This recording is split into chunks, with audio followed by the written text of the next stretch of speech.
Okay जी, हाँ जी everybody, start करते हैं। सर आज क्या होने वाला है क्लास में? दोस्तों, आज बिजनेस स्टडीज से रिलेटेड आप लोग समझ लो एक पेपर सॉल्विंग प्लस एक रिवीजन सेशन है। कैसे सर? मैं आपको बता देता हूं। हम लोग सीयूईटी का 2023 का क्वेश्चन पेपर सॉल्व करने वाले हैं, प्रैक्टिस करने वाले हैं क्लास में।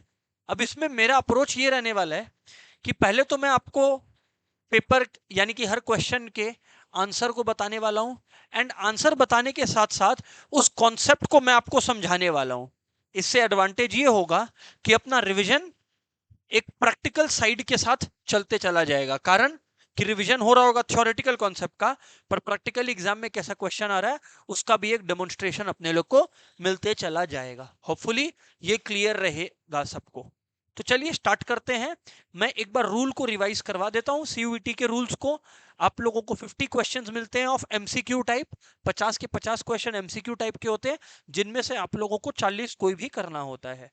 हर क्वेश्चन 5 नंबर का होता है, तो टोटल पेपर 200 नंबर का होता है। ये 40 क्वेश्चंस को करने के लिए आप लोगों को 45 मिनट्स अलाउड होता है। सही क्वेश्चन पे 5 नंबर रिवॉर्ड होता है। गलत आंसर लिखने पर नेगेटिव वन होता है, और कुछ नहीं करोगे मतलब कुछ सिलेक्ट नहीं किए तो 0 मिलेगा, आपका -1 नहीं होगा। बराबर एवरीबॉडी? तो with all said and done, चलिए पिक्चर स्टार्ट करते हैं, कहानी को शुरू करते हैं हम लोग straight away. All right sir, बात स्टार्ट करें। Capital structure should emphasise on. अब जब ये वर्ड आया है capital structure should emphasise on, मैं पहले आंसर नहीं दूंगा, पहले आप लोगों को कॉन्सेप्ट समझाता हूं। देखो, कैपिटल स्ट्रक्चर का मतलब होता है दोस्तों कि एक ऑर्गेनाइजेशन के पास जितने भी रुपए है ना, ऑर्गेनाइजेशन के पास जितना भी पैसा है, उसमें जो दोस्तों डेट और इक्विटी का मिक्स होता है ना। आई रिपीट, ऑर्गेनाइजेशन के पास जितने भी पैसे हैं उसमें दोस्तों जो डेट और इक्विटी का मिक्स होता है ना, उसको अपने कैपिटल स्ट्रक्चर बोलते हैं। उदाहरण के तौर पर, अगर फॉर एग्जाम्पल मैं एक बिजनेस कर रहा हूं जिसमें मैं 1 करोड़ एवरीबडी रेस कर रहा हूं, तो अगर मैं बिजनेस कर रहा हूं 1 करोड़ रेस कर रहा हूं मैं, मान लीजिए कि जो 60 लाख रुपीस होता है मेरा, वो मेरे को मिलने वाला है इक्विटी के थ्रू, और 40 लाख का मैं लोन लेने वाला हूं। तो ये जो 60-40 का मिक्स हो गया ना 1 करोड़ बनाने के लिए, उसको हम लोग बोलते हैं कैपिटल स्ट्रक्चर एवरीवन। उसको हम लोग एवरीवन कैपिटल स्ट्रक्चर बोलते हैं, राइट? एक बात याद रखिएगा, ये बहुत ही इंपॉर्टेंट है, मैं आज बोल दे रहा हूं, कोई इसको वापस से रिपीट कर दे रहा हूं। कोई सेशन को ऐसे मत लेना कि सर कुछ क्वेश्चंस प्रैक्टिस करवाएंगे, नहीं। क्वेश्चंस तो होंगे बिजनेस स्टडीज के, but the broader objective is कि जो अलग अलग कॉन्सेप्ट से क्वेश्चन आए एग्जाम में, उस कॉन्सेप्ट का पूरा डिटेल मैं आपको बता दूंगा। समझ में आ गया होगा, राइट? अब मैं आप लोगों को एक बात बताता हूं जो आप लोगों को लिख लेना चाहिए। एक कॉन्सेप्ट है जो आप लोग आगे पढ़ोगे, जिसको बोलते हैं फाइनेंशियल मैनेजमेंट।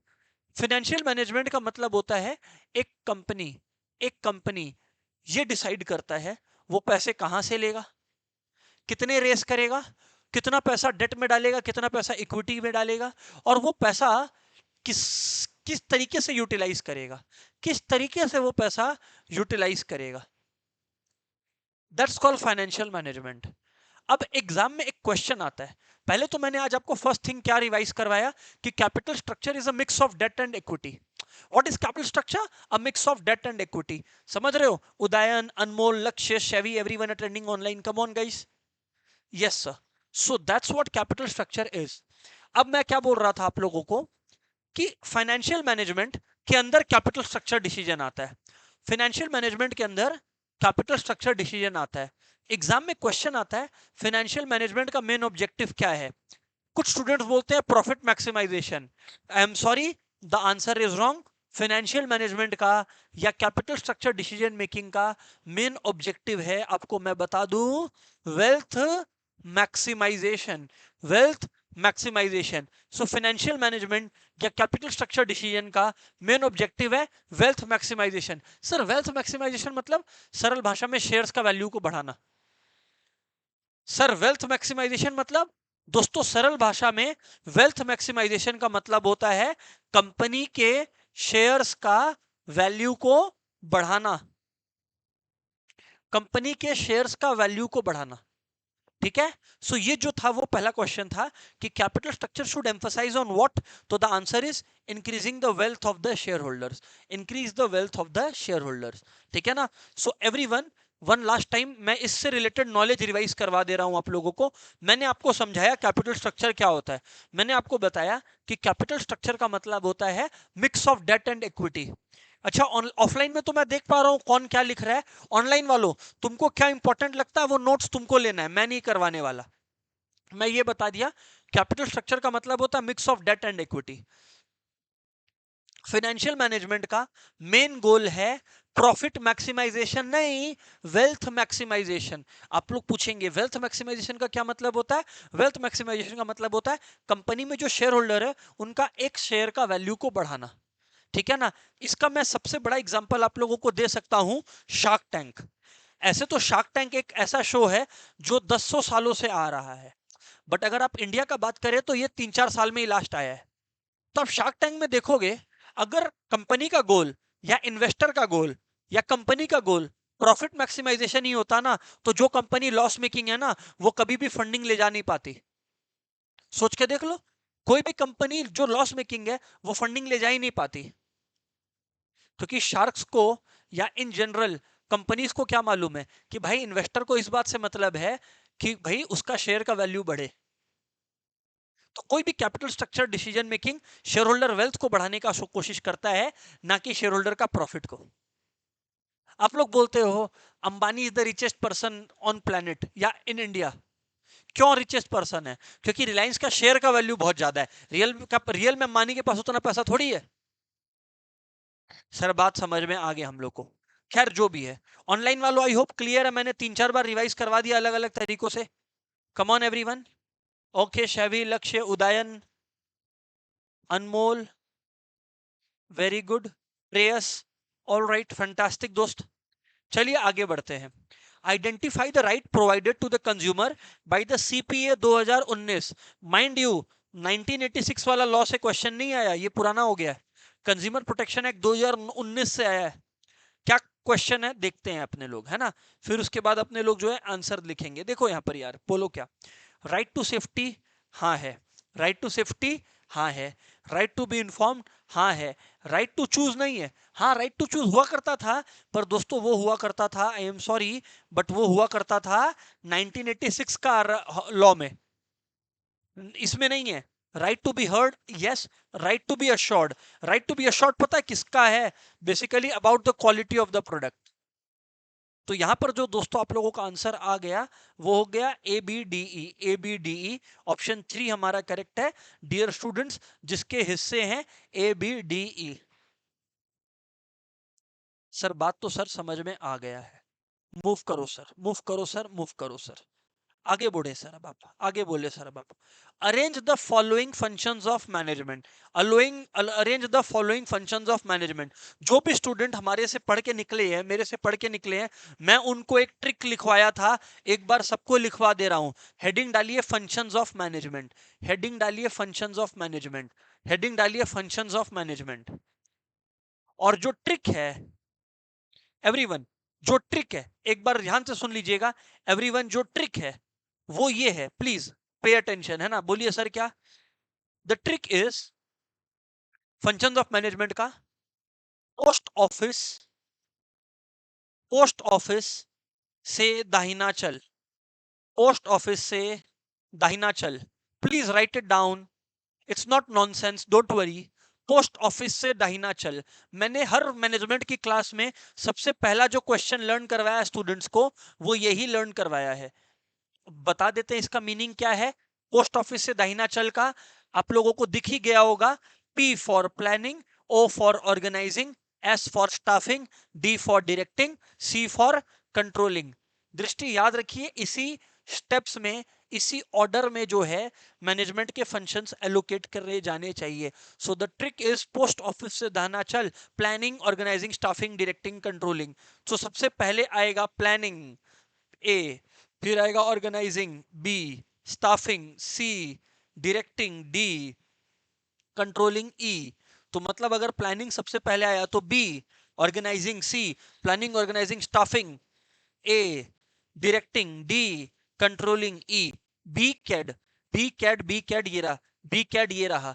सो दोस्तों इस क्वेश्चन का आंसर आपका हो गया बी कैड। Come on guys online, yes और no? May 2023 CUET paper being solved. May 23 CUET paper being solved. Okay, fantastic.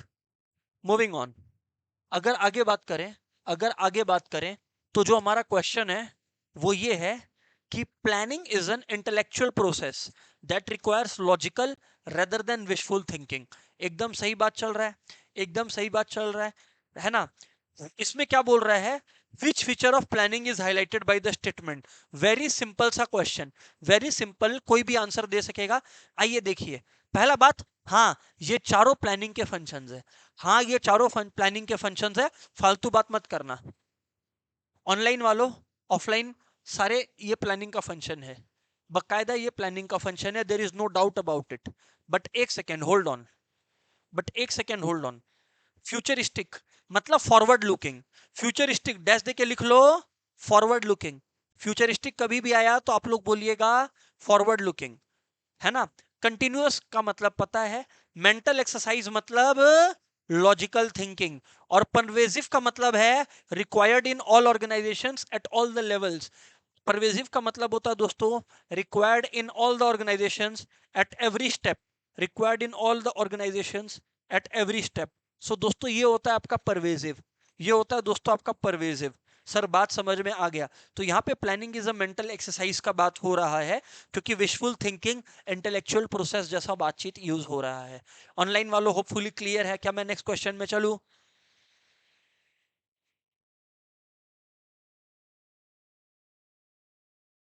Right sir, मैं क्या बोलता हूं? Identify the non financial incentive, ध्यान दीजिए, लैंग्वेज सुनिए मेरा। Identify the non financial incentive that give more autonomy and powers to subordinates. Non financial मतलब पैसा नहीं। अब देखो यार, दैट गिव मोर फ्रीडम। देखो अब, employ empowerment is the best answer, क्योंकि आप एम्प्लॉय एम्पावरमेंट वर्ड जब यूज करते हो तो इसमें उसको फ्रीडम फ्रीडम सब आ गया ना, इसमें उसको फ्रीडम फ्रीडम सब आ गया ना, ठीक है ना? हाँ जी सर। तो ये आप लोग थोड़ा सा ध्यान रखिएगा, ये आप लोग थोड़ा सा ध्यान रखिएगा। इसमें हो गया employee empowerment as the answer. तो अब आप लोग को लिख लेना चाहिए, employee empowerment is a non financial incentive. Please लिख लो, employee empowerment is a non-financial incentive. Employee empowerment is a non-financial incentive. Sir हम लोग लिख लिया है, आगे बोलो आप। ध्यान से सुनना, ध्यान से सुनना। Which marketing management philosophy has main focus on existing product? Has main focus on existing product. अब आप लोग एक चीज समझना, प्लानिंग का मैं आपको दो कॉन्सेप्ट बता दे रहा हूं, ध्यान से सुनिएगा।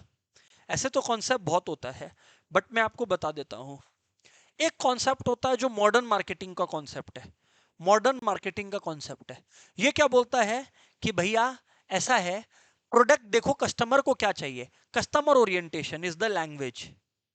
और एक होता है जिसको अपन बोलते हैं सेलिंग कॉन्सेप्ट, वो बोलता है भाई प्रोडक्ट बना ले, बन गया प्रोडक्ट तो वो बिक जाएगा। सो यहाँ पे बोल रहा है has main focus on not the customer, देखिए ध्यान से, देखिए ध्यान से, on existing product. Existing product को कैसे निपटाए, ठिकाने लगाए। So everybody, the answer is selling concept. इसके ऊपर चलिए थोड़ा सा डिटेलिंग भी पढ़ते हैं, ध्यान से सुनना। The main focus in production concept is on the quantity of product produced. Production क्या बोलता है, बनाओ ज्यादा से ज्यादा। In product concept it is on the quality of product. Product देखो, प्रोडक्शन कॉन्सेप्ट कब आया था आपको बताएं? ये था प्रोडक्शन कॉन्सेप्ट आपका during the times of industrial revolution. Everyone, production concept आया था आपका during the times of industrial revolution. वो क्या बोलता था पता है? ज्यादा ज्यादा प्रोडक्ट बना लो, ज्यादा ज्यादा प्रोडक्ट बना लो, खरीदने वाला तो बैठा है। फिर आया प्रोडक्ट कॉन्सेप्ट, वो बोलता है ना ना ना ना ना, प्रोडक्ट अगर अच्छा क्वालिटी का नहीं बनाया तो और भी कंपटीशन है, वो लोग माल बेच देगा। फिर आया, फिर आपका आया, ध्यान से सुनिएगा, it is on the quality of the product and marketing concept is on the wants of consumer, जो मैं आपको अभी बताया। Selling concept focuses on the existing product only and works by using aggressive selling and promoting techniques. तो मैं आप लोगों को एडवाइस करूंगा, इस बार तो सेलिंग कॉन्सेप्ट से आया, आपको क्या पता आपके टाइम पे किस बार में आने वाला है. Everybody should write it down, ये पूरा बॉक्स कॉपी हो जाना चाहिए. रिवाइज करवा देता हूं, एक सेकेंड रुक जाइए प्लीज. सबसे पहले आया प्रोडक्शन कॉन्सेप्ट जो बोला ज्यादा क्वांटिटी बनाओ. फिर आया प्रोडक्ट कॉन्सेप्ट जो बोलता है बेटर क्वालिटी बनाओ. फिर आया मार्केटिंग कॉन्सेप्ट जो बोला कि कस्टमर को क्या चाहिए पता करो और बनाओ. और फिर आया लास्टली आप लोगों का, फिर आया दोस्तों लास्टली आप लोगों का कौन सा कॉन्सेप्ट, सेलिंग कॉन्सेप्ट. फिर लास्ट में आया दोस्तों आप लोगों का सेलिंग कॉन्सेप्ट. वो बोला भूल जाओ सारा बात, माल को कैसे भी बेचो, तुम कुछ भी बनाओ कैसे भी बेचो. ये कॉपी होना चाहिए everyone everyone everyone. Come on, हो जाए तो बताइएगा डन सर. स्क्रीनशॉट नहीं चलेगा, should be noted down.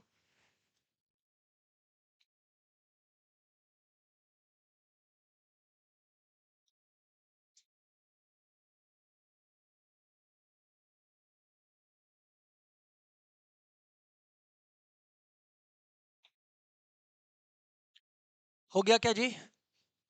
Okay करिए.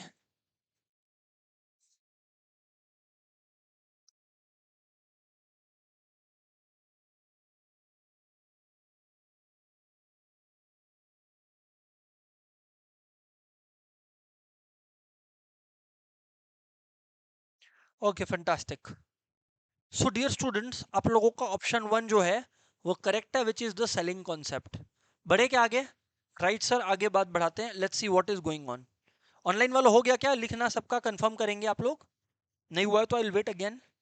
ओके, लक्ष्य उदयन ने लिख लिया है, आदित्य ने लिख लिया है, बाकी लोग?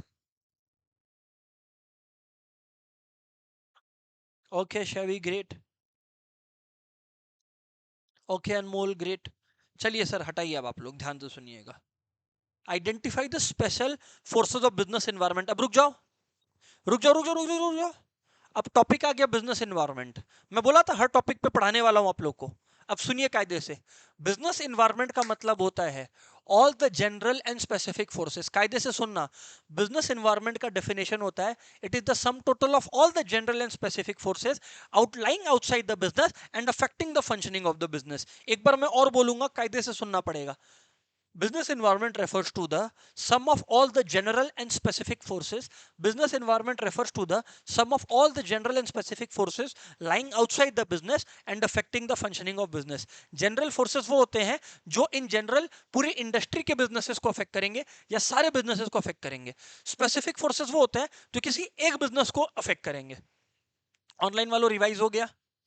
लिख लो, general forces affect all the businesses. General forces of business environment are those forces which affect all the businesses. Covid क्या सबको अफेक्ट नहीं किया? गवर्नमेंट का नया लॉ अफेक्ट नहीं किया सबको? डिमोनेटाइजेशन अफेक्ट नहीं किया सबको? किया. तो general forces are those forces which affect all the businesses in general. General forces are those forces which affect all the businesses in general. General forces are those forces which affects all the businesses in general. है ना? General forces are those forces which affect all the businesses in general. बराबर है? And specific forces are those that affect a particular business only. Specific forces are, अरे एक business का खुद का customers, एक बिजनेस का खुद का सप्लायर, तो वो सारा बिजनेस को अफेक्ट करेगा कि खाली उसको करेगा? उसको करेगा. मान लो सप्लायर काम करना बंद कर दिया, तो भाई अगर सप्लायर काम करना बंद कर दिया तो तेरा सप्लायर काम करना बंद कर दिया, तो सिर्फ तेरे को अफेक्ट करेगा. आइए देखते हैं. एवरीवन, सोशल सबको अफेक्ट करेगा. यहां पे मांगा है पॉलिटिक स्पेसिफिक, भैया पॉलिटिकल सबको अफेक्ट करेगा. जनरल फोर्सेस में आपको मैं ट्रिक बता देता हूं, हेडिंग डालो जनरल फोर्सेस. जनरल फोर्सेस को याद रखने का ट्रिक बता देता हूं. जनरल फोर्सेस को हेडिंग डालो. जनरल फोर्सेस को याद रखने का ट्रिक है पेसल, PESTLE. जनरल फोर्सेस को याद रखने का ट्रिक है दोस्तों पेसल. फालतू बात तो करना मत मेरे साथ. जनरल फोर्सेस को याद रखने का ट्रिक है पेसल, PESTLE, PESTLE. Political, economic, social, technological, legal. P for political, E for economical, S for social, T for technological, LE for legal. ये सारा का सारा दोस्तों जनरल फोर्सेस के अंदर आ गया. ये दोस्तों सारा का सारा जनरल फोर्सेस के अंदर आ गया. सो एवरीवन, यहां पे आपका जो आंसर आना चाहिए दैट शुड बी, देखो पॉलिटिकल सोशल बाहर हो गया तो A B और E जहां पे होगा वो मेरा आंसर होगा. ऑनलाइन वालों क्लियर है, हाँ या ना बोलना, क्योंकि स्पेसिफिक फोर्सेस पूछा गया था। ठीक है, ठीक है, ध्यान से सुनना। नेक्स्ट क्वेश्चन आपका है, नेक्स्ट क्वेश्चन आपका है, arrange the following order of communicate in a sequence. बहुत सिंपल भैया, सबसे पहले मैसेज कहां से ओरिजिनेट होता है? सेंडर से। सेंडर क्या करता है? एनकोड करता है, मैसेज सेंड करता है थ्रू अ मीडिया, सामने वाला डिकोड करता है और फिर रिसीवर फीडबैक देता है। अब देख लो भैया क्या है यहां पर। सबसे पहले है एक सेंडर जो decide, everyone please pay attention, जो डिसाइड करता है एक मैसेज, मैसेज को वो कन्वर्ट करता है मीडिया के थ्रू, मीडिया से वो पहुंचता है रिसीवर के पास और रिसीवर से मिलता है फीडबैक। तो ए सी डी बी ई, यानी दिस इज द ऑर्डर। हाँ या ना बोलना, यस सर। ऑनलाइन वालों यस और नो बोलना। Right sir, A C D B E. All right, great.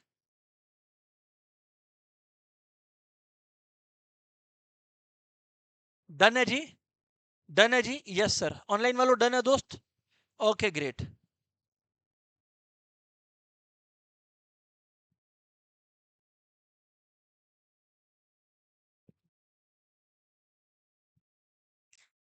Next one,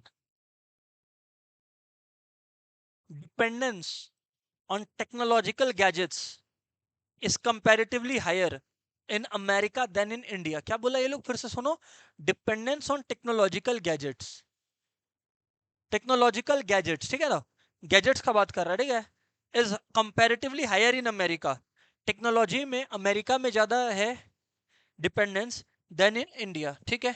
अच्छा, which feature of business environment is highlighted by this statement? Relativity. Relativity, relativity का मतलब क्या होता है? Varies from place to place. तो लिख लो business environment is relative, business environment is relative, मतलब it varies from place to place. लिख लो business environment is relative, that is it varies from place to place. Business environment is relative, that it varies from place to place. जिन लोग मेरा live class attend किए थे उनको मैं example दिया था कश्मीरी शॉल का। अब वहां पर शॉल ज्यादा विंटर का काम इसलिए चलता है कि कश्मीर में ज्यादातर ईयर में ठंड रहता है। सेम चीज आप कैलकाटा में या हैदराबाद में तो नहीं लगाओगे ना। सर बात समझ में आ गया। So there it is your relativity point. हाँ, very important question. Arrange the, everybody, ये बड़ा इंटरेस्टिंग क्वेश्चन है और कायदे से सुनिएगा। Arrange the step of trade and settlement process in the securities. कि तुम एक शेयर का खरीदना बेचना कर रहा है तो उसका सेटलमेंट प्रोसेस क्या है वो बताओ। सबसे पहले तो यार, सबसे पहले तो तुम ब्रोकर के साथ अग्रीमेंट में आएगा। एग्जाम्पल, मैं ज़ेरोधा में मेरा अकाउंट है ना, मैं दोस्तों जो इन्वेस्टिंग करता हूं उसमें मेरा ब्रोकर ज़ेरोधा है जो कि ऑनलाइन ब्रोकर है। ज़ेरोधा का नाम सुना हुआ होगा आप लोग का। तो ज़ेरोधा के साथ मैंने अग्रीमेंट किया, कैसे? साइन अप, मैंने अपना डॉक्यूमेंट्स, आधार कार्ड, पैन कार्ड, सब कुछ जो है दोस्तों वो वेरीफाई करवाया। तो सबसे पहले हो गया ब्रोकर क्लाइंट अग्रीमेंट, साइन हो गया, हो गया साइन। फिर उसके बाद क्या हुआ, हम लोगों ने डीमैट अकाउंट खोला। जैसे आपका बैंक अकाउंट होता है ना, बैंक में बैंक के साथ आपको पहले एग्रीमेंट करना होता है, फिर बैंक अकाउंट खुलता है, हाँ या ना। मेरा डीमैट अकाउंट खुला। डीमैट अकाउंट क्या होता है दृष्टि? वो अकाउंट जो आपके सिक्योरिटीज का हिसाब रखता है। नहीं समझे दृष्टि, बात सुनो। दृष्टि मैं बोला आपका बैंक अकाउंट क्या बैलेंस क्या है, तो आप तुरंत बोल दिए, तुरंत आपको समझ में आ गया कि दृष्टि बोल रही है कि सर पूछ रहा है कि भैया तुम्हारे बैंक अकाउंट में कितना पैसा है। डिमैट अकाउंट का बैलेंस का मतलब होता है दृष्टि कि आपके पास कौन कौन से शेयर रखे हुए हैं और उन शेयर्स का आज कीमत क्या है। जैसे बैंक अकाउंट में पैसा रहता है, डिमैट अकाउंट में शेयर्स रहता है।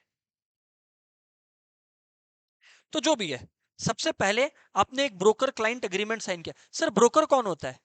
स्टॉक मार्केट शेयर इशू करता है, बात समझो, बात समझो। आधा पर्दा नॉलेज से नहीं होगा। शेयर मार्केट में ना, समझिएगा बात को, एवरीवन ध्यान से सुनिएगा बात को, मैं क्या बोलने लग रहा हूं। हाँ जी sir. So what I was telling is, share market में ना आप सीधा जाके स्टॉक एक्सचेंज से शेयर नहीं खरीद सकते। स्टॉक एक्सचेंज कुछ पार्टिसिपेंट्स को परमिशन दे रखा है शेयर बेचने खरीदने का। दोज आर आपका ये आपका ब्रोकर्स। और भी पार्टिसिपेंट्स होता है, डिपॉजिटरी पार्टिसिपेंट एक्सेट्रा, जो भी है। तो वो लोग हो गए ब्रोकर। आपने अग्रीमेंट खोला तो नंबर पहले सी, फिर आपका डीमैट अकाउंट खुला खुला। अब आपको कुछ सामान खरीदना है, हाँ या ना?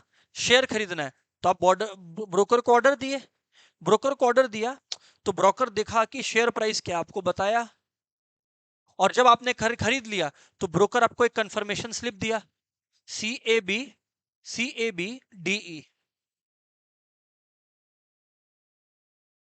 ऑनलाइन वालों क्लियर है, हाँ ना बोलो यार। Everybody has to copy this, हमको चलेगा नहीं कोई एक्सेप्शंस, प्लीज कॉपी दिस फटाफट एवरीवन।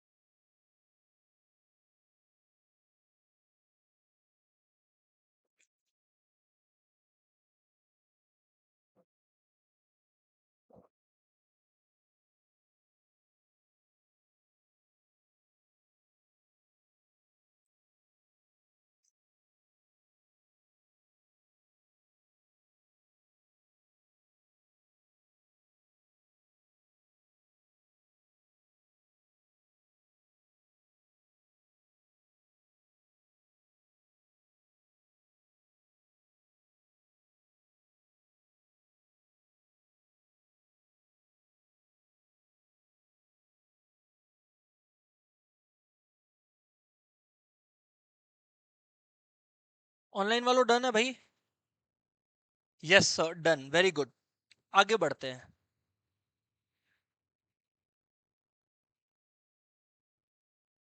सो ये हम लोगों ने दोस्तों किया नंबर 10। हाँ, let's move on to the 11th one, let's see what is going on here. Identify the correct statements among the following, फिर से देख लेते हैं, correct statements among the following, ठीक है ना? हाँ sir, identify the correct statements among the following. So अब अगर अपने लोग यहां पर ध्यान देंगे, सबसे पहला क्वेश्चन है, salary is not a primary economic award for an entrepreneur. Correct है भैया? अरे भैया, एंटरप्रेन्योर के लिए प्राइमरी अवार्ड क्या है? Perfect, profit. तो ये तो सही है, हमको करेक्ट स्टेटमेंट ढूंढना है, करेक्ट स्टेटमेंट ढूंढना है। नेक्स्ट अपने लोग देखते हैं क्या, a never say die attitude of an entrepreneur, a never say die attitude of a entrepreneur is termed as self confidence। अभी इसके ऊपर सोच नहीं करेंगे, आगे देखते हैं, ठीक है कि नहीं है। acting out of choice rather than compulsion is initiative, yes, acting out of choice rather than compulsion is initiative, yes। entrepreneur initiative लेता है, out of choice initiative लेता है, तो सही है, ठीक। entrepreneur concern for conservation of time and money is termed as assertiveness। assertiveness का मतलब समझते हो, ये एक नेगेटिव वर्ड है। हाँ, कि तुमको काम करना ही पड़ेगा, करेगा कैसे नहीं कर, पर concern for conservation of time and money assertiveness कहां से हुआ? एग्जीक्यूटिव समरी, मतलब हम लोग क्या चीज का बिजनेस करते हैं इसको शॉर्ट में बताने को एग्जीक्यूटिव समरी बोलते हैं। And operation strategies are included in B plan, yes. आप कैसे काम करोगे, क्या वो बी प्लान का पार्ट नहीं है? तो ए, सी और ई करेक्ट है, ऑप्शन 1 करेक्ट है मेरा।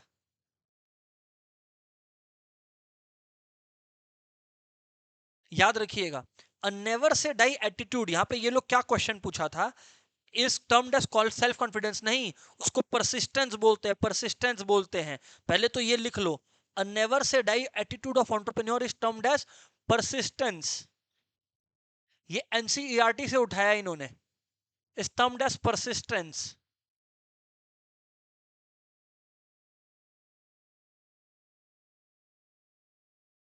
Is termed as persistence.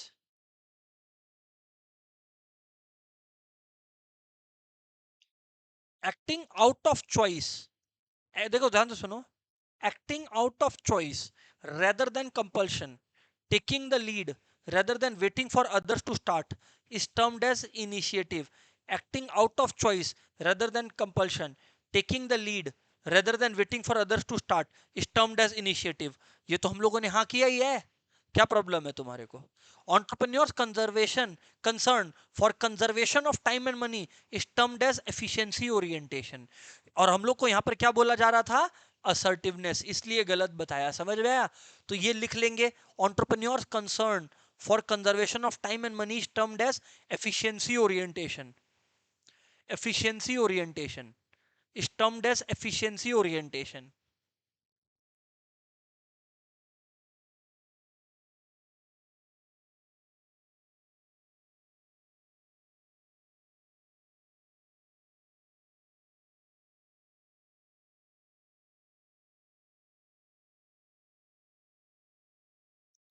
Yes sir. तो ये दोनों बात आपको समझ में आ गया, हाँ या ना? तो पहला बात, never say die attitude persistence है। Conservation of time and money, ये क्या हो गया?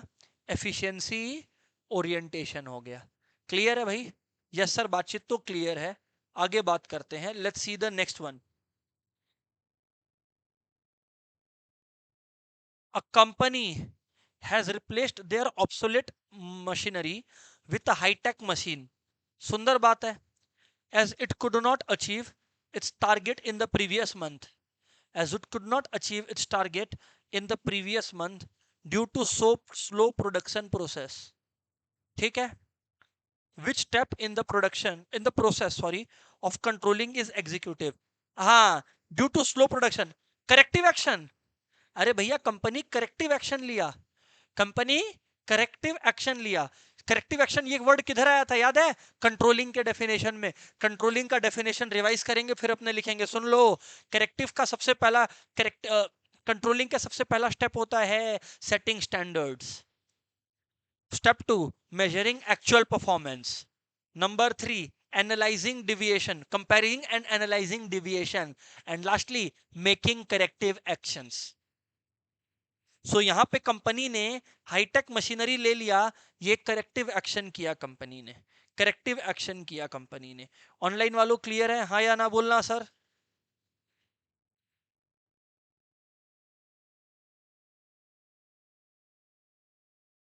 आइए बात करते हैं sir. As per consumer protection act यानी COPRA 2019, state commission has a jurisdiction to entertain complaints. अच्छा चलो, अब मेरे को बहुत कुछ बोलना पड़ेगा, अब ध्यान से सुनना दोस्तों, ध्यान से सुनना। तीन कमीशन होता है, तीन कमीशन होता है, बताया हुआ है सबको। District commission, state commission, national commission, और सबका बाप है सुप्रीम कोर्ट। समझो, डिस्ट्रिक्ट कमीशन में आप तब जाइए ना दृष्टि, जब आपका मैटर 1 करोड़ से कम का है। जब दोस्तों आप लोगों का मैटर 1 करोड़ से कम तक का है ना, तब आप लोग जो है डिस्ट्रिक्ट कमीशन में जाइए दोस्तों। जब आपका मैटर 1 करोड़ को क्रॉस कर दिया और 10 करोड़ तक का है, तो आप लोग दोस्तों स्टेट कमीशन में जाइएगा, हाँ या ना? पर जब आप लोगों का मैटर 10 करोड़ से भी ज्यादा हो गया, welcome to national commission. Online वालों welcome to national commission, offline welcome to national commission. हाँ ना बोलना पड़ेगा, ऑनलाइन वालों हाँ ना बोलना पड़ेगा। Right sir, right sir, right sir. So sir बात एकदम सही है। तो इस वजह से कहा गया रे भाई क्वेश्चन ही ये रहा। तो स्टेट कमीशन का बोला, तो स्टेट कमीशन का 1 करोड़ पार करवाना पड़ेगा, लिखा है ना? स्टेट कमीशन का has a jurisdiction to exceed 1 crore but does not exceed 10। 10 हो जाए तो आपका नेशनल कमीशन, 10 से ज्यादा तो वही तो बोल रहा है, 10 से ज्यादा हो तो। सर कोई और तरीका? हाँ है तरीका एक और। आप बोल दो कि आप डिस्ट्रिक्ट कमीशन के ऑर्डर से खुश नहीं थे, तो 30 दिन के अंदर आप स्टेट कमीशन जा सकते हो। आप बोल दो आप स्टेट कमीशन के ऑर्डर से खुश नहीं हो, आप नेशनल कमीशन जा सकते हो। आप बोल दो आप नेशनल कमीशन के ऑर्डर से खुश नहीं हो, आप सुप्रीम कोर्ट पहुंच सकते हो।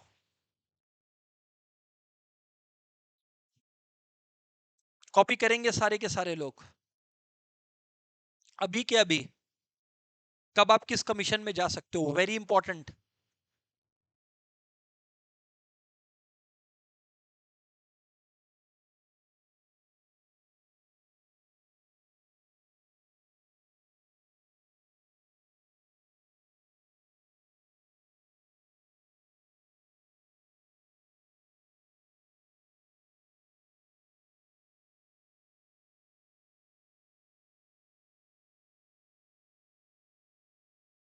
सर हम लोग को बात समझ में आ गया। तो डिस्ट्रिक्ट कमीशन में हो गया अप टू 1 करोड़ का खेला, हाँ। स्टेट कमीशन में हो गया 1 करोड़ से 10 करोड़ का खेला, बराबर है, और नेशनल कमीशन में हो गया 10 करोड़ से ज्यादा का खेला।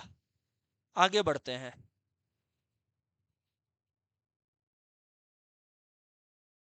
Staffing is the part of which functional area of management? Human resource management. Staffing human resources से रिलेटेड है, तो staffing is a part of human resource management. Please लिख लो ना, ये एक लाइन है, staffing is a part of human resource management, बहुत बड़ा बात नहीं है।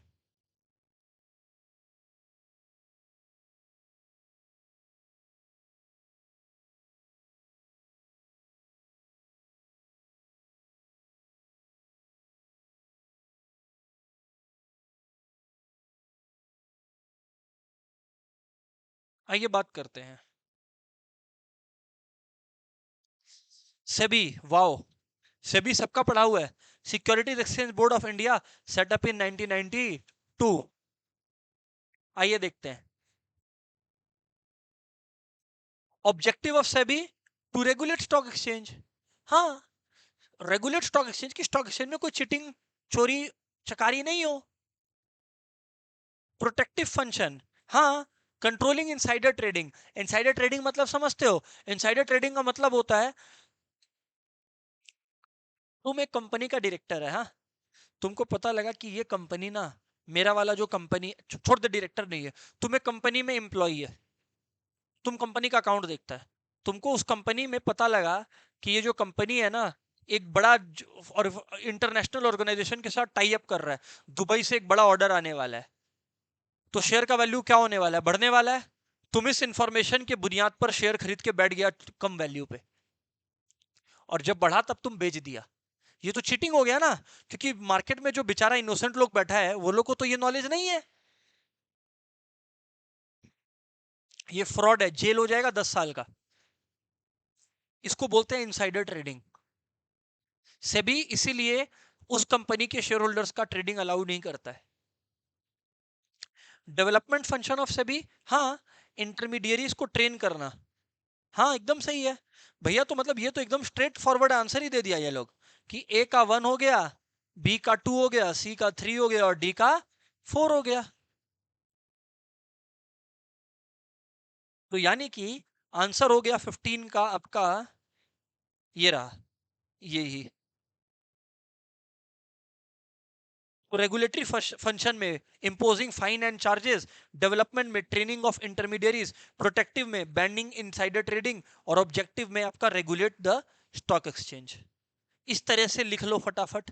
रेगुलेटरी फंक्शन करके सब कुछ नहीं, imposing fee and charges, heading डाल लेना सेबी। रेगुलेटरी फंक्शन में लिख लेना imposing fees and charges. Development function में लिख लेना development of securities market by training programmes. Protective में लिख लेना कंट्रोल इनसाइडर ट्रेडिंग, और ऑब्जेक्टिव में लिख लेना to regulate the functioning of stock exchange, to regulate and oversee the functioning of stock exchange. और क्या?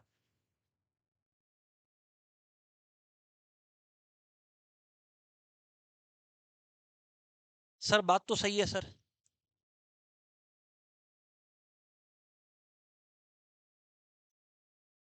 हाँ, moving on to the next one. Once written let me know, कोई जल्दी नहीं है। सर हम लोग को ये पीडीएफ मिल सकता है क्या? अरे भाई, बार बार बोल रहा है, केडिया क्लासेस के ऐप में फ्री स्टडी मटेरियल सेक्शन में इस मटेरियल को अपडेट कर दिया गया है। You all can watch it from there. Moving on. The principles of management are not rigid prescriptions. This can be modified by the manager when the situation so demands. Ah, flexibility. Flexibility. What nature? Flexible. हमको पढ़ना ही नहीं आगे। Not rigid, जहां पढ़े वहां flexible आ गया। Moving on, अपने लोग देखते हैं नेक्स्ट अपने लोग का प्रिंसिपल क्या है। Let's see यार। Which technique violates the principle of equity? Equity क्या बोलता है? अगर दृष्टि मार्केटिंग मैनेजर है, आदित्य भी मार्केटिंग मैनेजर है, तो दृष्टि और सैलरी का से दृष्टि और आदित्य का सैलरी सेम होना चाहिए। डिफरेंशियल पीस विद सिस्टम क्या बोलता है? कि नहीं, भले ही दोनों मार्केटिंग मैनेजर है, पर दृष्टि अपने अपने डिपार्टमेंट में 1 लाख का माल बेच दी और आदित्य सिर्फ 50,000 का माल बेचा है, तो फिर दोनों का सैलरी सेम कैसे हो सकता है? डिफरेंशियल पीस वेज सिस्टम बोलता है ना, ये तो चलवे ना। हाँ या ना बोलो। Yes sir. तो ये वायलेट करता है। समझ आया? इक्विटी क्या बोलता है? अगर सेम लेवल पर हो तो सैलरी सेम होना चाहिए। डिफरेंशियल बोलता है नहीं, सेम लेवल पे हो या अलग लेवल पे, अगर तुम ज्यादा काम किए, ऑर्गेनाइजेशन को तुम्हारी वजह से ज्यादा फायदा हुआ है, तो ऑर्गेनाइजेशन को तुमको ज्यादा पैसा देना पड़ेगा। ऑनलाइन वालों हाँ ना बोलना पड़ेगा। बिल्कुल बता देता है। एक एक करके अब सभी डिस्कस कर लेते हैं। राइट। आइए, एक अच्छा क्वेश्चन आ गया दोस्तों, मैं सभी बताता हूं अब। स्टैंडर्डाइजेशन ऑफ वर्क क्या होता है? स्टैंडर्डाइजेशन ऑफ वर्क में क्या होता है ना, एक काम करने का तरीका ढूंढ लिया जाता है और बस उसी तरीके से काम होता है। उदाहरण के तौर पे एक खुदाई कर रहे हैं, मैंने 4 इंस्ट्रूमेंट्स ले लिए खुदाई के लिए। अब मैं टाइम देख रहा हूं कि कौन से इंस्ट्रूमेंट से सबसे ज्यादा खुदाई फास्ट हुआ।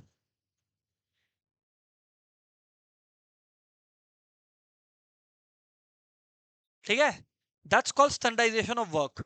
फिर नेक्स्ट क्वेश्चन दोस्तों क्या आता है, आप बताइएगा। मोशन स्टडी, बोलिए क्या आता है? Motion study. मोशन स्टडी का मतलब है, समझो बात को, इसका मैंने एग्जांपल दिया हुआ है, एक बार फिर देता हूं।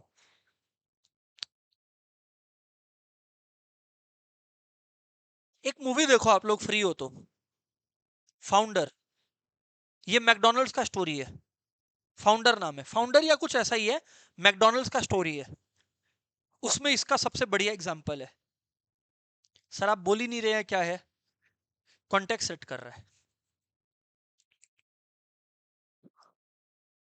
जो आदमी को मैकडोनल्ड्स पसंद आया ना, मैकडोनल्ड्स काम कर रहा था अपना दूसरे नाम से। कॉन्सेप्ट ये होता था, आप बोलते हो एक बर्गर, आप 10 मिनट 15 मिनट वेट करते हो और फिर आपके पास बर्गर आता है। उसका हुआ क्या था, वो एक हाईवे से पास हो रहा था, उसको एक बर्गर जॉइंट दिखा, वो बोला बर्गर, और झट से बर्गर आ गया। बोला है, इतना फास्ट बर्गर? वो लोग बोला हाँ, हम लोग बैचेस में बना के रखता है। तब वो बोला ये एक बिजनेस है। फिर वो लोग क्या किया, एक पार्क में एक अरीना बनाया, एक बेसिक ऐसा इमेजिनरी सा लाइन बनाया, जो कि वो लोग का वर्क स्टेशन रहेगा, जो मैकडोनल्ड में स्टाफ काम करता है उसका।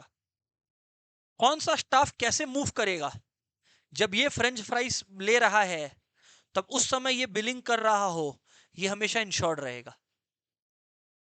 मोशन स्टडी का मतलब है ये देखना कि किससे कम से कम टाइम में बेस्ट से बेस्ट काम हो।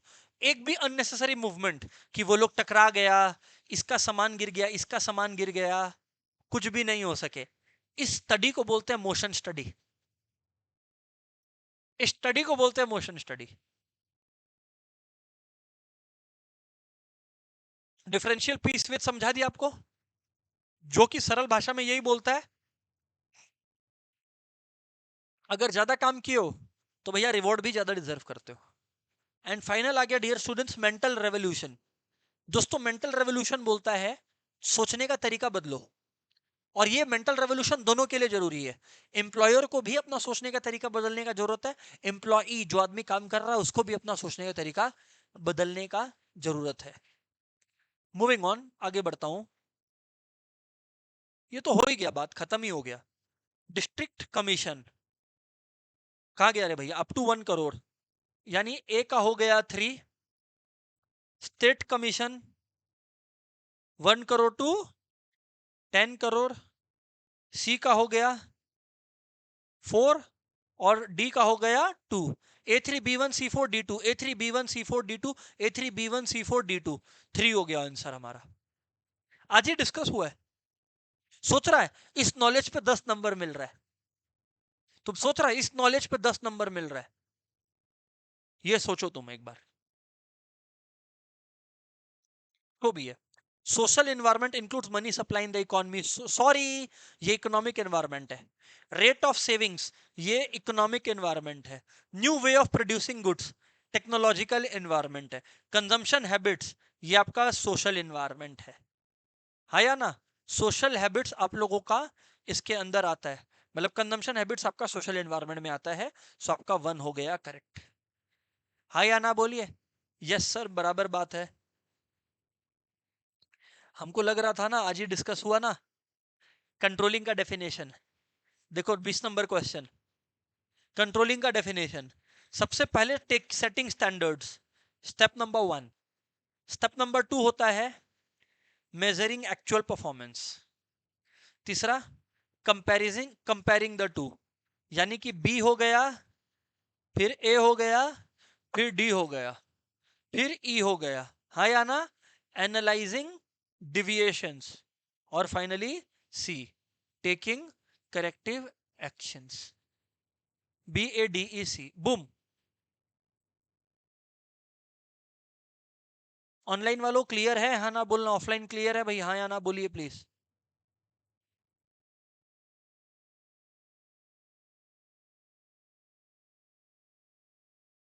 अनमोल व्हाट से? अनमोल सो गया दोपहर में ऐसा लग रहा है। Moving on.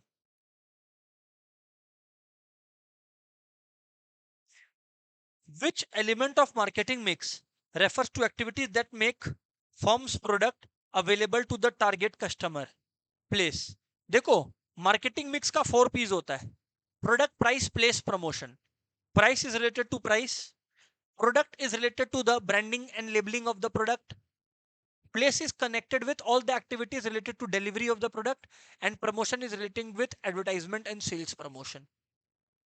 Hi Anna. So there are 4 pieces of marketing: product, price, place, promotion. Moving on.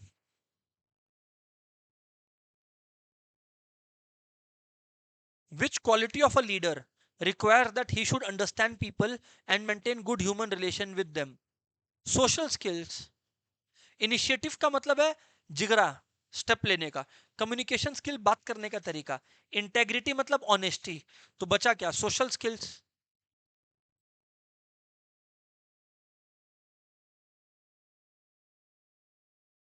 Which of the following are the features of leadership? Which of the following are the features of leadership? It tries to bring change in the behavior of a person. हाँ, leadership tries to bring change in the behavior of a person. Correct है? A. It is an internal feeling. Feature थोड़ी है ये internal feeling. It indicates interpersonal relation between leader and follower. हाँ, and it is a continuous process. ACD हो गया. Option 1 is my answer everyone. ACD यानी option 1 is my answer. ठीक है ना?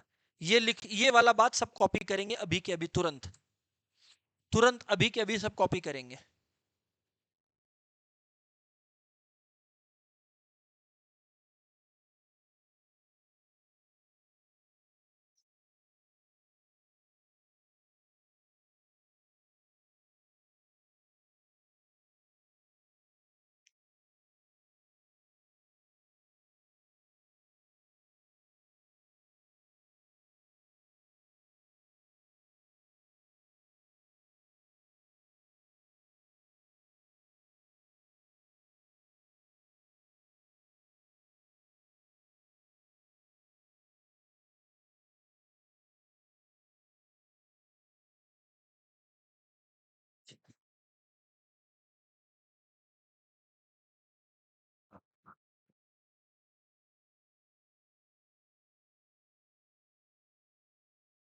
दोस्तों यहाँ आप लोगों का आ गया, leadership is marked by significant aspects.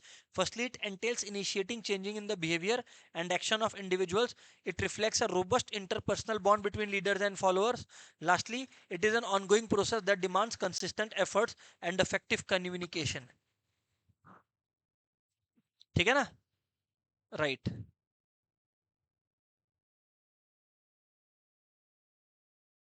Let's see यार, आज ही बात हुआ ना इसका?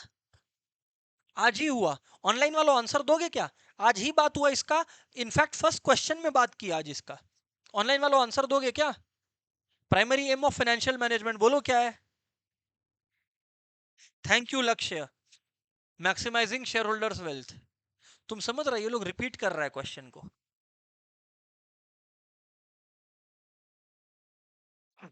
Market that is known as stock exchange, secondary market. देखो, दो मार्केट होता है, एक प्राइमरी मार्केट और एक होता है सेकेंडरी मार्केट। प्राइमरी मार्केट मतलब दोस्तों वो प्रक्रिया, प्राइमरी मार्केट दोस्तों वो प्रक्रिया जहां पे कंपनी शेयर्स इशू कर रहा है। प्राइमरी मार्केट मतलब वो प्रक्रिया जहां कंपनी शेयर्स इशू कर रहा है, जहां कंपनी शेयर्स इशू कर रहा है, कंपनी शेयर्स इशू कर रहा है।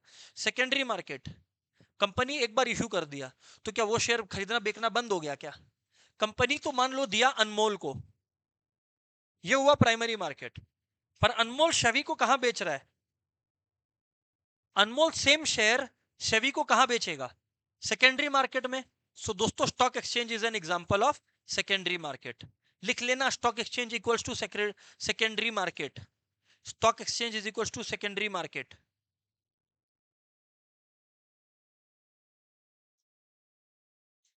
आइए, ah external sources of recruitment, बहुत अच्छा मौका मिला सिखाने का।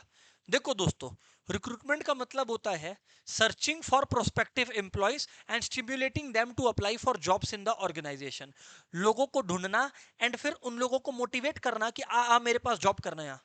दो तरीके का रिक्रूटमेंट होता है, एक इंटरनल और एक एक्सटर्नल। इंटरनल रिक्रूटमेंट में क्या होता है, प्रमोट कर देते हो या ट्रांसफर कर देते हो। क्या कर देते हो?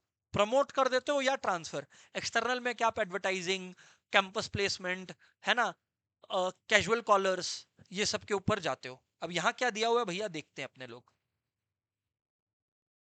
External sources does not include, external sources does not include what, external sources does not include transfer and promotion. क्योंकि ट्रांसफर और प्रमोशन दोनों क्या है, इंटरनल रिक्रूटमेंट है। लिख लो, transfer comma recruitment, promotion internal recruitment, transfer comma promotion internal recruitment, transfer comma promotion internal recruitment.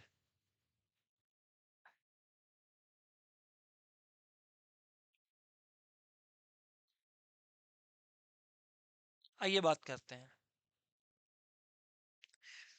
Job enrichment. दोस्तों job enrichment का मतलब होता है एक ऐसा इन्वायरमेंट क्रिएट करना जहां एम्प्लॉइज का मोटिवेशन बढ़े।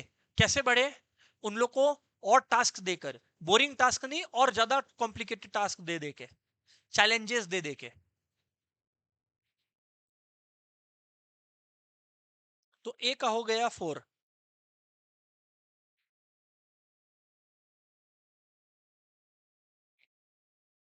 बी ऑर्गेनाइजेशन क्लाइमेट, बी का हो गया 1। C laissez faire, laissez faire, laissez faire एक लीडरशिप स्टाइल है। लेसी फेयर क्या बोलो, एक लीडरशिप स्टाइल है। तो सी हो गया 3। और ग्रेप वाइन होता है इनफॉर्मल कम्युनिकेशन को। डी हो गया 2। A4B1C3D2, A4B1C3D2, A4B1C3D2, ये रहा, मिल गया A4B1C3D2। हाँ या ना? इसमें कुछ नहीं, खाली जॉब एनरिचमेंट का डेफिनेशन लो डाउन कर लेना, ये रहा बस।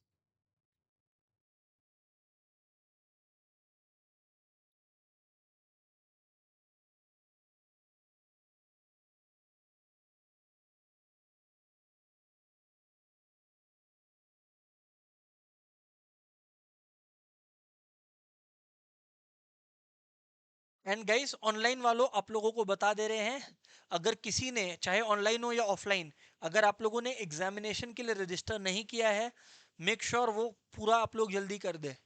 Because then we will print out the paper, because जो लोग रजिस्टर नहीं करेंगे will not print the question papers for them. We will want to avoid wastage, सीधा बात है। So make sure registration is done भाई। आगे बढ़ते हैं। Dash refers to vertical shifting, हमको पढ़ना ही नहीं आगे। प्रमोशन मतलब वर्टिकल शिफ्टिंग, प्रमोशन मतलब वर्टिकल शिफ्टिंग। आगे बढ़ते हैं। Process which provides for learning opportunities, learning opportunities that helps employ growth is called development, employ growth. Very good. Next आगे देखते हैं क्या ये लोग मांग रहा है।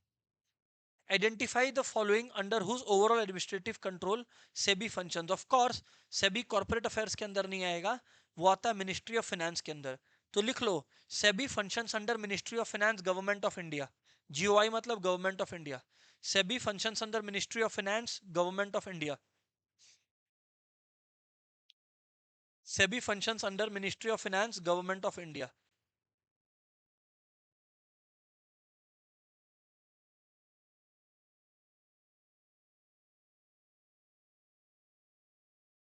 अच्छा चलिए आगे बढ़ते हैं. अब मान लीजिए मैं एक बात बताता हूं, सुनिए ना कायदे से. कन्वीनियंस प्रोडक्ट क्या होता है? मान लीजिए मेरे को नहीं आता, ऐसे ही नहीं आता. शॉपिंग प्रोडक्ट्स जिसमें बायर ज्यादा टाइम देता है ना, तो यानी कि B4 हो गया. स्पेशलिटी प्रोडक्ट्स क्या होता है? जिसका ब्रांड लॉयल्टी जोरदार होता है, C2. नॉन ड्यूरेबल जो एक या दो बार ही आप खरीदोगे, D1 हो गया. तो ऑटोमेटिकली ए क्या हो गया? 3. तो A3B4 C2 D1, A3B4 C2 D1. Online वालों हाँ ना बोलना होगा, कम ऑन गाइस.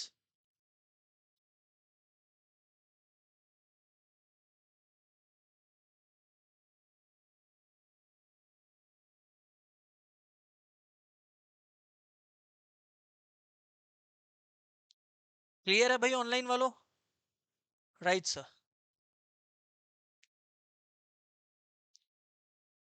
कोई भी चीज दुनिया में परवेजिव हो, प्लानिंग नहीं, कोई भी चीज, मैनेजमेंट, प्रिंसिपल्स ऑफ मैनेजमेंट, इसका मतलब होता है it is required everywhere.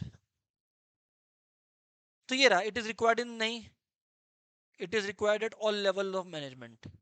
Pervasive का मतलब ही है दोस्तों required at all levels, required everywhere. आगे बढ़ते हैं sir. Identify the trend in stock market when equity shares are more easily sold even at a higher price. Bullish. Market क्या है? Bullish. जब लोगों को लग रहा है दाम बढ़ेगा तो शेयर्स हायर दाम पे भी बिक रहा है. क्यों? क्योंकि लोगों को लगता है और बढ़ेगा. बियर को लगता है दाम घटेगा, बुल को लगता है दाम बढ़ेगा. तो जो जो हायर प्राइसेस पे कमाता है वो बुल हो गया सर, बुल. सर बात समझ में आ गया? Right sir. Moving on. Advertising expenditure देखते हैं एक एक करके. हाँ सॉरी अनमोल, किसका किसका किसका? अच्छा अच्छा अच्छा, हॉर्स ट्रेडिंग का मतलब समझना है. वेरी गुड अनमोल. यहां पे समझना, हॉर्स ट्रेडिंग ये वर्ड जो है ना, ये वर्ड अनमोल खुद पे ही आया है from the actual meaning horse trading, खरीदना बेचना. लेकिन अब ये हॉर्स ट्रेडिंग हुआ क्या सर? हॉर्स ट्रेडिंग का मतलब हो गया अनमोल जहां पे पॉलिटिक्स थोड़ा सा इन्वॉल्व होता है. एग्जाम्पल देता हम तुमको, और बेटर बताता तब समझ में आएगा.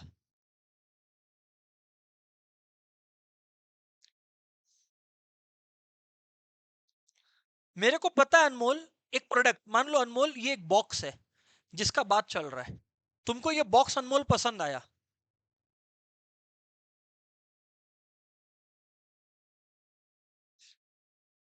एज अ सेलर ये बॉक्स हम 100 रुपए में बेचना चाहता है. हम अनमोल को जबरदस्ती का हायर कोट कर रहा है. क्यों? क्योंकि हमको ये पता है कि ये मेरे को नीचे लाएगा. नहीं समझा? हॉर्स ट्रेडिंग मतलब हम ज्यादा वैल्यू इसलिए बोल रहा है क्योंकि हमको पता है कि अनमोल बार्गेन करने वाला है.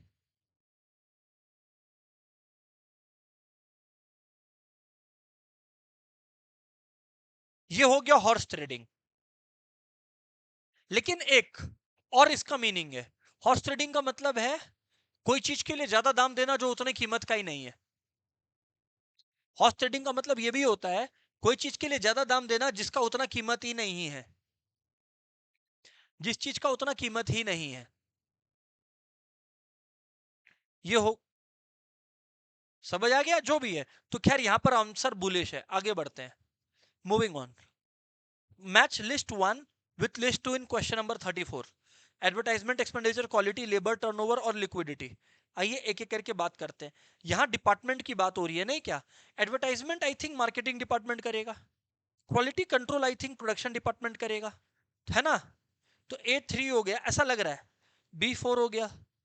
लेबर टर्नओवर, ह्यूमन रिसोर्स दिखेगा D2, A3B4C1D2, A3B4C1D2, A3B4C1D2, A3B4C1D2, number 2 हो गया दोस्तों, नंबर 2 हो गया A3B4C1D2।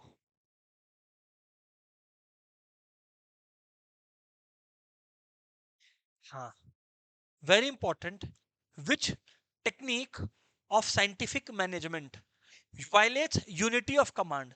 सो दोस्तों, सबसे पहले यूनिटी ऑफ कमांड क्या होता है? यूनिटी ऑफ कमांड का मतलब होता है एक सबऑर्डिनेट का एक ही सुपरवाइजर होगा, एक सबऑर्डिनेट का एक ही सुपरवाइजर होगा, मल्टीपल नहीं होगा। लिख लो, यूनिटी ऑफ कमांड इंप्लाइज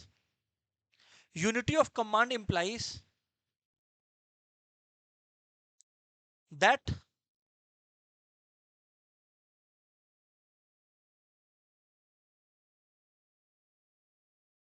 क्या है फिर से बोलो? Unity of command implies that for each subordinate there will be a single superior only.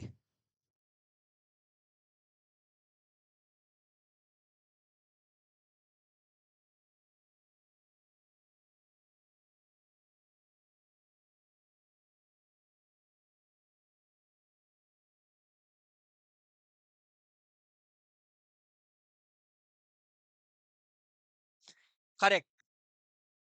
अब आया, अब ध्यान से सुनिएगा, अब यहां पे सुना, ध्यान से सुनना, which violate the unity of command, which violate the unity of command. अब ये क्या बोलता है, बात समझना, बताए, ये टेलर डिजाइन किया, फंक्शनल फोरमैनशिप। अब ऑफ कोर्स आप लोग पूछोगे होता क्या है? टेलर बोला एक वर्कर 8 लोगों के अंदर काम करेगा, 8 फोरमैन होंगे, 8। क्यों? क्योंकि कोई भी एक आदमी सारे प्रोसेसेस का नॉलेज नहीं रखता, पर एक वर्कर को तो अलग अलग प्रोसेसेस में काम करना होगा। तो एक वर्कर को उस प्रोसेस का जिसके पास नॉलेज फोरमैन के पास है, उस वर्कर के अंदर, मतलब उस फोरमैन के अंदर काम करना होगा एट एनी गिवन टाइम। और कितना फोरमैन? 8 फोरमैन। तो क्या पता आप लोग के सीयूटी में आ जाए कि फोरमैनशिप का कॉन्सेप्ट कौन लाया? टेलर लेकर आया, फंक्शनल फोरमैनशिप का। ये किसको वायलेट करता है? यूनिटी ऑफ कमांड को। ये क्या बोलता है, कितना फोरमैन होगा? 8। तो एक वर्कर के अंदर, वर्कर कितने लोगों के अंदर काम कर रहा है? 8।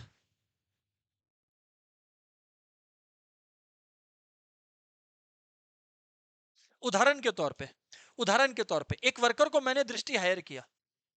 इसका मैं आपको एक घर का एग्जांपल देता हूं, है ना, घर का एग्जांपल देता हूं। आप लोगों ने मान लीजिए दिवाली का सफाई आने वाला है, उदाहरण के तौर पे ऐसे ही। अब आपके पेरेंट्स बोलते हैं यार साफ सफाई खाना बनाना हमसे नहीं होगा, हमको दिक्कत होता है। आपने वर्कर को बुला लिया, एक वर्कर को बुलाया, खाना क्या बनाना है, कैसे बनाना है, वो आपकी मदर उसको बता रही है। सफाई कहां कहां करना है, वो आपके पापा उसको बता रहे हैं। तो वर्कर एक ही है, पर अलग अलग एस्पेक्ट में अलग अलग क्वालिफिकेशन है इनका। तो वही वर्कर अलग अलग मोमेंट पे अलग अलग लोगों का बात सुन रहा है। ये जो जिम का सामान है आपके घर पर, ये जिम का सामान कहाँ रखना है वो आप बता रहे हो उसको। एक ही पर्सन है, पर जब अलग अलग लोगों से अलग अलग एस्पेक्ट से रिलेटेड नॉलेज हासिल कर रहा है, तो क्या ये यूनिटी ऑफ कमांड के अपोजिट नहीं हुआ? हुआ ना। That's what functional foremanship is. Everybody should copy it. इतना जितना मार्क किया उतना। ऑनलाइन वालों क्लियर रहा होगा, हाँ या ना बोलना पड़ेगा, come on guys, copy it down, come on. Online में खाली आदित्य ने नहीं रिप्लाई किया है। Okay okay.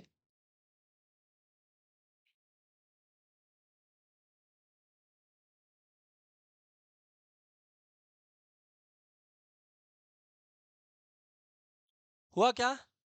Okay okay.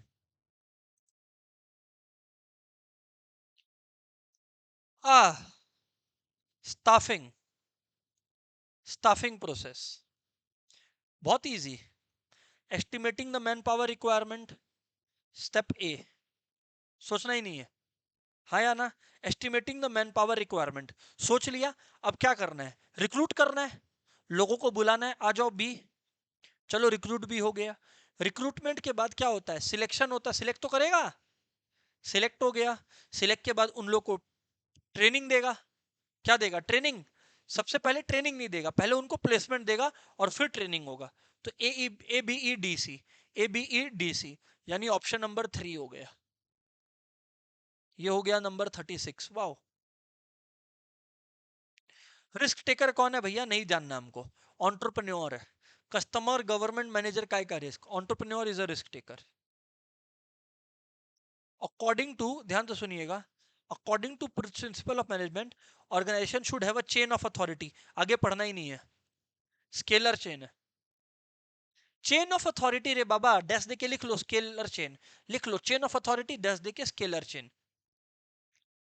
अच्छा, इधर पे मेरे को मौका मिल गया है एक ठो काम करने का, तो मैं वो मौका का फायदा उठाता हूं। फेयोल ने दिया था 14 प्रिंसिपल्स ऑफ मैनेजमेंट। क्यों ना आप लोगों को एक ट्रिक लिखवा दिया जाए। हेडिंग डाल लो, Henry Fayol's 14 management principles.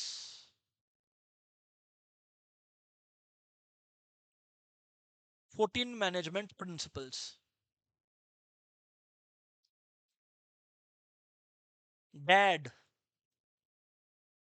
Dad U C, dad U C,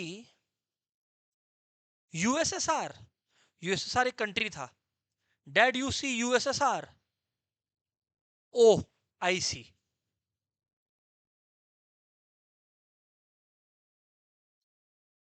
dad U C USSR O I C. हो गया। अब आप लोग को याद दिला देते, रिवाइज करवा देते हैं।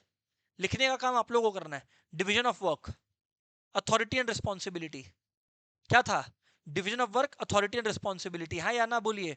फिर डी हो गया डिसिप्लिन, यू हो गया यूनिटी ऑफ कमांड, सी हो गया सेंट्रलाइजेशन एंड डिसेंट्रलाइजेशन, यू हो गया यूनिटी ऑफ डायरेक्शन, एस हो गया स्केलर चेन, एस हो गया स्केलर चेन, एस हो गया स्टेबिलिटी ऑफ टेन्योर, आर हो गया रेम्युनरेशन, ओ हो गया ऑर्डर, आई हो गया इनिशिएटिव। है कि नहीं है? एस फिर आप लोगों का हो गया subordination of individual interest to general interest. ठीक है कि नहीं है? ई हो गया इक्विटी और ई हो गया एस्पिरिट डी कॉर्प्स। बराबर है सर? ये मैंने रिवाइज करवा दिया, ट्रिक मैंने आपको लिखवा दिया, भर लीजिएगा ट्रिक को। Moving on. क्या रे भाई, कहां गया? 39th, let's see. Arrange the channel of distribution in order for a consumer product. सीधा बात है भैया, पहले प्रोड्यूसर आएगा, फिर होलसेलर आएगा, फिर रिटेलर आएगा, फिर कंज्यूमर आएगा। तो कोई क्वेश्चन ही नहीं हुआ। डीसीबीए। ये बड़ा अच्छा है। लेट्स सी यार यहाँ पे क्या चल रहा है, बहुत ही खतरनाक है ये वाला क्वेश्चन। इसमें आप लोगों को बताते हैं, ध्यान से सुनिएगा, ध्यान से सुनिएगा, ध्यान से सुनिएगा। सबसे पहले आता है treasury bill. Treasury bill large amount के लिए नहीं, शॉर्ट टर्म लोन्स के लिए गवर्नमेंट इस्तेमाल करता है ना? आरबीआई इशू करता है, तो issued by RBI treasury bills. Commercial papers, ये आपका 15 दिन तक के लिए जनरली होता है ना? तो यहाँ पे हो गया 1 से 15 दिन तक, है ना? कमर्शियल, ये सब शॉर्ट टर्म लोन्स के लिए होता है, लिखवा देगा भी। फिर आता है कॉल मनी। कॉल मनी, अब यार ये जो आप लोगों का कॉल मनी आ गया, ध्यान से सुनिएगा। कॉल मनी है short term funds actually. Call money है actually short term funds. Commercial paper क्या हो गया, मैं 15 डेज देख के कंफ्यूज हो गया था। ये होता है 15 डेज से 1 ईयर। आपको लोन लेना है 15 दिन से 1 साल के लिए, तो फिर आपका कमर्शियल पेपर है। और सर्टिफिकेट ऑफ डिपॉजिट होता है बेसिकली, जब आपको large amount of money public से इकट्ठा करना होता है। तो चलिए अब एक एक करके रिवाइज करते हैं, सुन लेना। Treasury bill issued by RBI to raise short term funds for government. समझ में आया क्या? लिख लेंगे पहले ये वाला बात। Treasury bills issued by RBI to raise short-term funds for the government. Issued by RBI to raise short-term funds for the government. Treasury bills issued by RBI to raise short-term funds for the government. Treasury bills are issued by RBI to raise short-term funds for the government.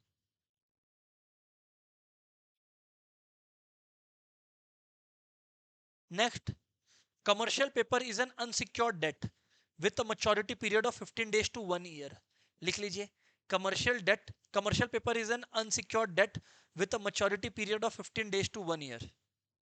ये कौन issue करता है? Companies issue करता है उनका short term requirements के लिए commercial paper.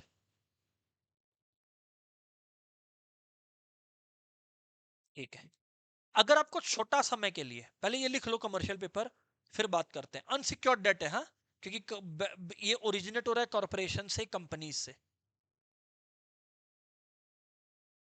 आगे बढ़ते हैं जी. ठीक है ना. Next, call money represents short term funds borrowed और lent for a period of 1 day to 15 days. So everyone, what is call money? Short term funds borrowed or lent for 15 days. लिख लो. Call money, short term funds borrowed or lent for 1 to 15 days. Short term funds borrowed or lent for a period of 1 to 15 days.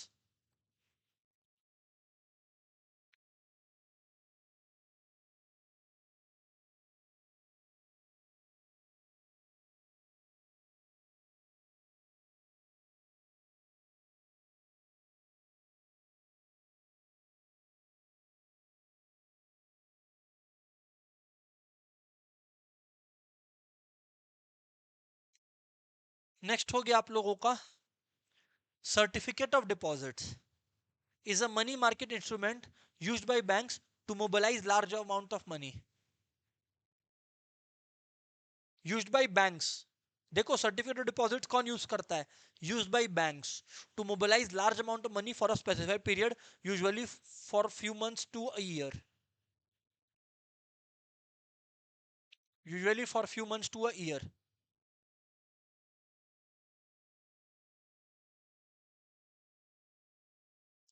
ये था दोस्तों हम लोगों का 40th question. बराबर है क्या?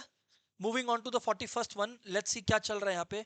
काफी बड़ा क्वेश्चन लग रहा है. देखें क्या चल रहा है रे बाबा. Ron is the head boy of Ethos Public School. The school is headed to a vaccination camp for students of age group 12 to 14 years in the month of May. The entire prefectorial board is given the duties for the event under the leadership of Rohan. Rohan has shortlisted the following activities: identifying the students eligible for vaccination under 12 to 14 years, obtaining Aadhaar card for registration of these students on the COVID vaccination app, consent letter of parents. ये तीन चीज का इसने काम किया. He further divided the execution part activities. He grouped the similar natured activities into different units. कौन सा function कर रहा है? सोचना ही नहीं है, ऑर्गेनाइजिंग कर रहा है. ऑर्गेनाइजिंग कर रहा है क्यों? क्योंकि एग्जीक्यूशन भी हो रहा है. हाँ, अगर लोगों को खाली मोटिवेट कर रहा होता तो डायरेक्टिंग आता, सिर्फ सोच रहा होता तो प्लानिंग होता है ना. स्टाफिंग, अगर लोगों को हायर कर रहा होता तो. यहाँ तो ये भाई ऑर्गेनाइज कर रहा है चीजों को. So organizing is the best answer. Organizing is the best answer.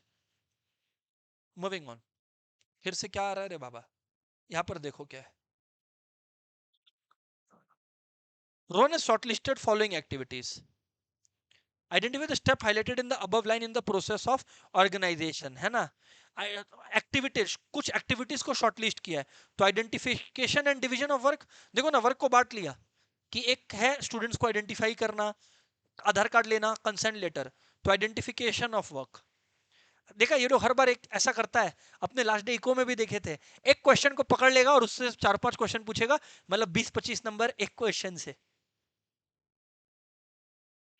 देखते हैं sir. He grouped the similar natured activities into different units. Similar nature, इसको बोलते हैं डिपार्टमेंटलाइजेशन. क्या बोलते हैं? डिपार्टमेंटलाइजेशन. लिख लो ये वाला. Groupings of activities that are similar in nature is the second step in the process of organizing and is termed as departmentalization. Grouping of activities that are similar in nature is the second step in the process of organizing and is termed as departmentalization. Grouping of similar nature activities is called departmentalization, everyone. हाँ या ना बोलना. Moving on यार. Then he allocates this to different prefects. Assignment of duties. Allocate कर रहा है work तो assignment of duty हो गया बाबा. आगे बढ़ते हैं sir. He devised the computer software where each prefect was supposed to enter his data of vaccination for further submission to school mistress. तो अब यहाँ पर ऐसा सिंपल सा बात है यार, ये रिपोर्टिंग रिलेशनशिप स्टैब्लिश कर रहा है. अरे भाई, तुम जो काम किया उसको रिपोर्ट भी तो करेगा. तो establishing reporting relationship. Establishing reporting relationship. Moving on.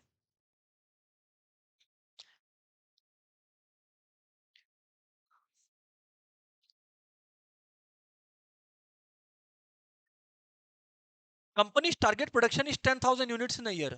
To achieve this, the manager has to operate on double shifts due to power failure most of the time. In the above case, the manager was. देखो यहाँ पर क्या लिखा है, case लिखा है क्या? Management is the process of ये effectiveness in management is concerned with doing the right task. Answer the following question on the basis of above case. Company's target production is 10,000 units. To achieve this, the manager has to operate on double shifts. तो यहां पर जो है due to manager was effective but not efficient. देखो efficient वो होता है जो गोल अचीव कर ले और कम रिसोर्सेज में टाइमली मैनर में, और इफेक्टिव वो होता है जो गोल तो अचीव कर ले पर समय या पैसा ज्यादा लगा दे, है ना. तो यहां पर मैं बोल देता हूं, लिख लो. इफेक्टिवनेस का मतलब होता है डूइंग राइट थिंग्स. इफेक्टिवनेस का मतलब होता है doing right things.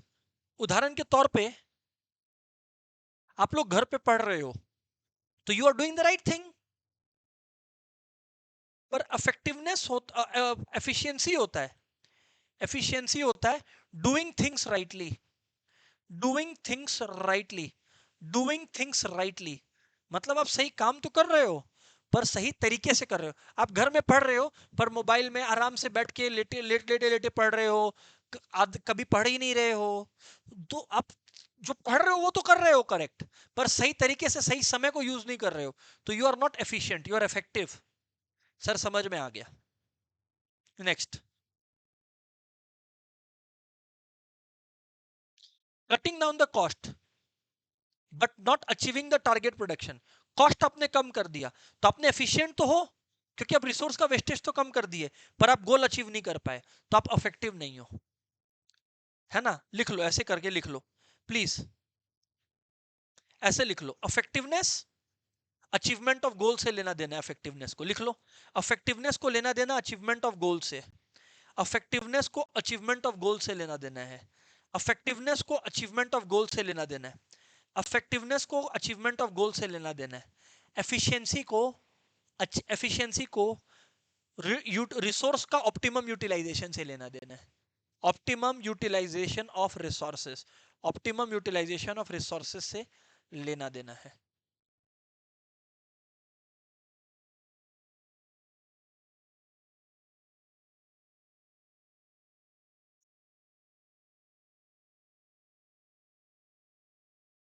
Right sir.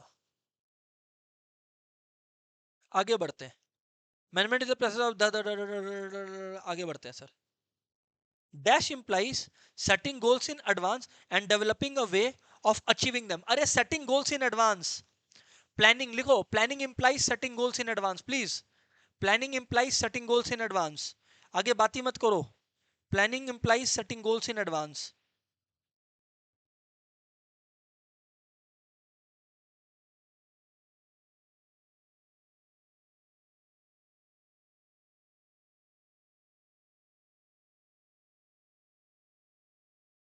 हुआ क्या? राइट.